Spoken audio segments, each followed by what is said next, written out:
There are quite a few people in my life that mean a lot to me. Not all of them know just how much they truly do. And I don't think that anytime soon I'll be getting around to telling them, at least with the sincerity and severity that I want to tell them, just how much they mean to me. Because I don't have the right words, or at least words that are fitting, or at least the words that I think have the right mix of subtlety and severity at the same time, kind of dense emotional outburst that I want to convey, that at the same time doesn't come off as being too overbearing. I don't have that right now. I've put my feelings into a few songs that I've written, but I have not necessarily released all of these songs yet. And I know that it will be important at some point or another that I actually do voice my feelings for these people, because they do matter to me so immensely. These are people who are relatives or friends of mine, and without them, I'm not sure if I would feel the need to go on or if I would just opt out. Opting out is always an option, but it is an option that you have to contemplate very carefully. There's no other option after that. If you really opt out, you opt out. There is nothing that comes after this life, at least empirically speaking. If you believe in a religion, whatever. But realistically speaking, there won't be anything after. So you have to contemplate whether or not you want to cause pain to those, if there are any, whom love you and who you love. Whom you love, whom you love. Back when I was 13, I lost my first relative who actually meant something to me on a very deep level. That might sound a bit odd, but you know how it is. There are certain people whom you're related to, with whom you did not really, or with whom you do not really have a deep connection. My grandmother on my father's side was one such person. I knew her, I had talked to her, but when she died, when I was around, I think 10, it didn't matter too much to me.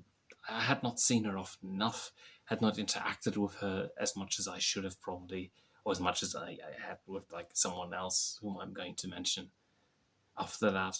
So in the end, it was sad, but it wasn't as devastating as the time that I lost my great grandmother when I was 13, because I had seen her, I had known her since the very day I was born, and she had always been there, and we had visited her almost weekly.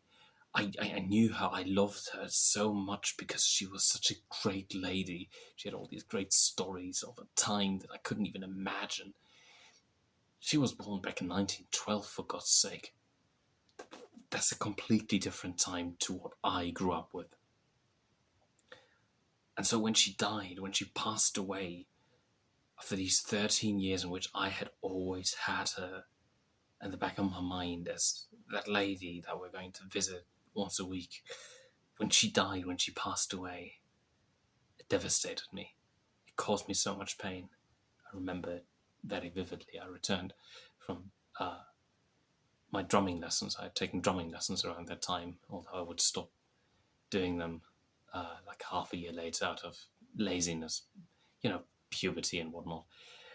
But I remember that I came back home and my grandmother was there. And she looked me straight into my eyes and then she told me,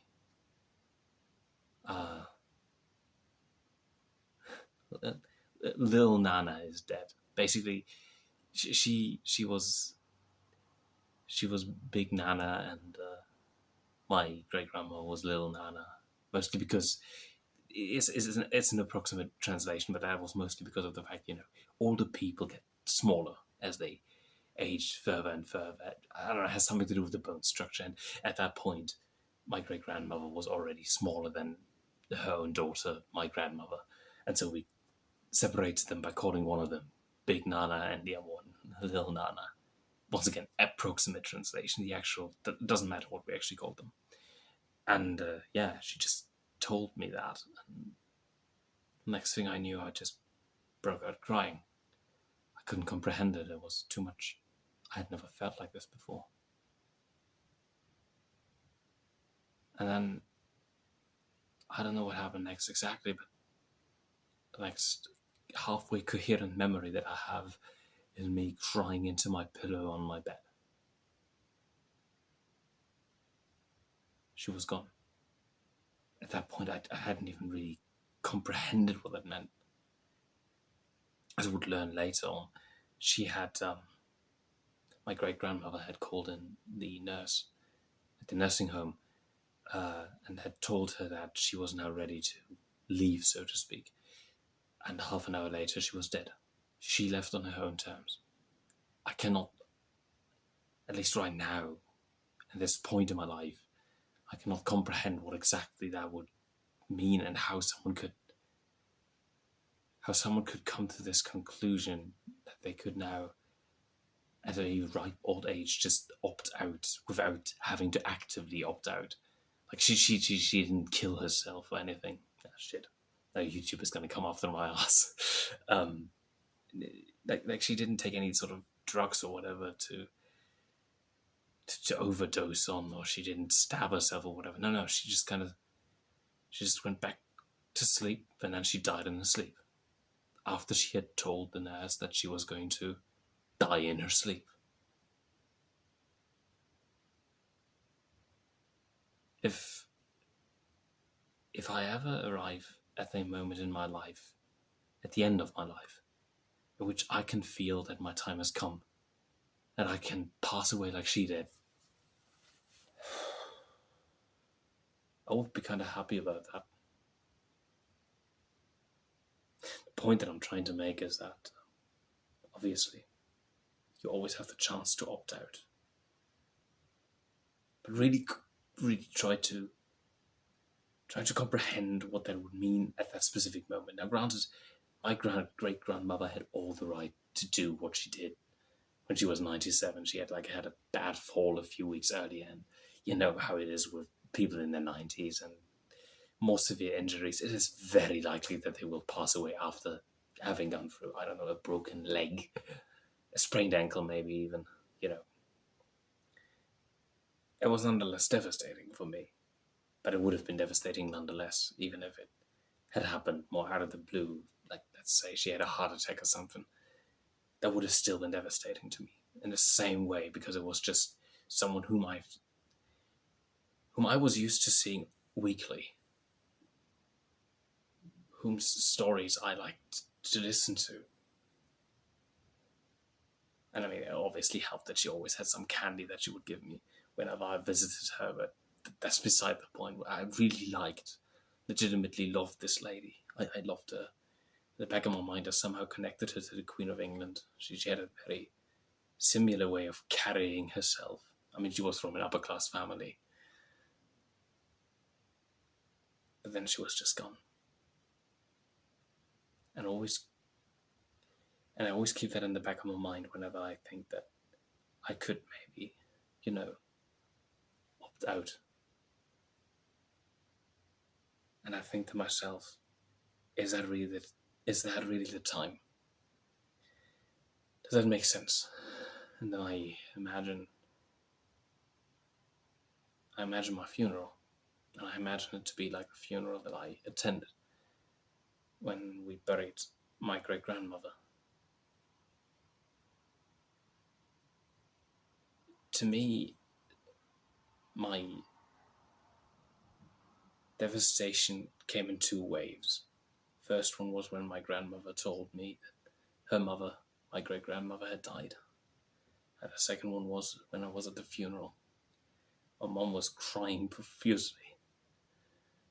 I'd never seen my mother this upset.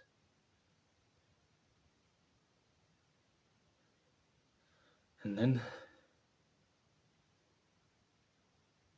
was the casket. It wasn't even open. But I knew she was in there. And that disturbed me to the core. And then another cry of anguish would escape my mother. And that in turn affected me with so much severity.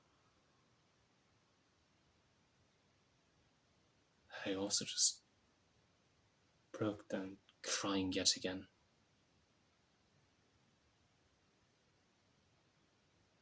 The casket was just there.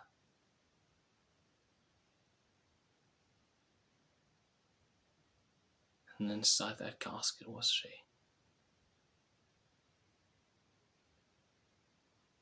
That lovely lady.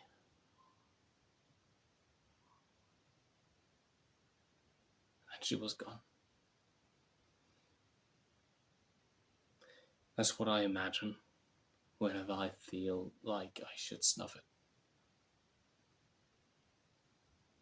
But I imagine that the people that I like, that I love, that mean the fucking world to me, that they are there and that they have to suffer through that same anguish. I don't want to do that. I don't want to do that to them. I want to spare them that. At least for as long as possible. And I do have life goals. It's not like I'm constantly in a state of near suicidality. That's bullshit. But there are more than enough moments throughout the year in which I just feel like it might make sense to just end it.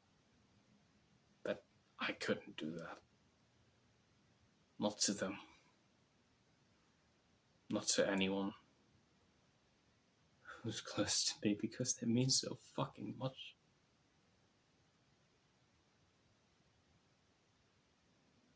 They mean so fucking much. Every smile that they give, every bit of laughter is reason enough to keep going, at least for me. I'll do the responsible thing, and I'll put in the number for the suicide prevention hotline down in the video description, because that's what you should always do when you talk about something like that. I once again have to reiterate, I'm very, very rarely in the mood to say that I could potentially stuff it. I just felt like I needed to talk about this, because it's a very important subject matter to me. And it's something that we don't talk about often enough, and that we just kind of want to ignore. Because, no, people always should keep on living. No. There might come a moment at which you don't want to do that. But what I'm trying to implore you to do is to really contemplate whether or not you're willing to go through with it. And if there is no alternative to that, always try to search for the alternative first, because there's nothing afterwards. Try to remember that. And also, besides the people that love you and you love them, come on.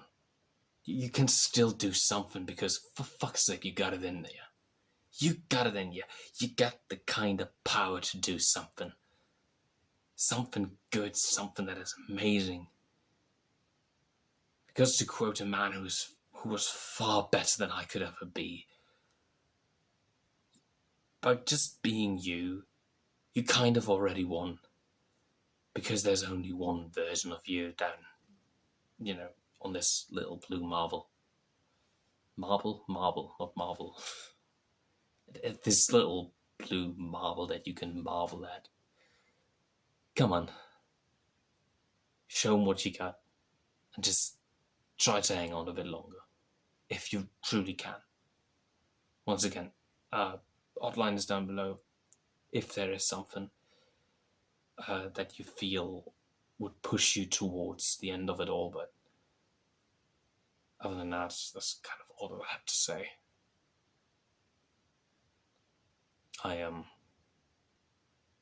That's kind of it. I thank you for listening, and I think it's like almost 2:30 in the morning. Hooray for Saturdays to Sunday transitions. Christ fucking hell, man. Shit is intense.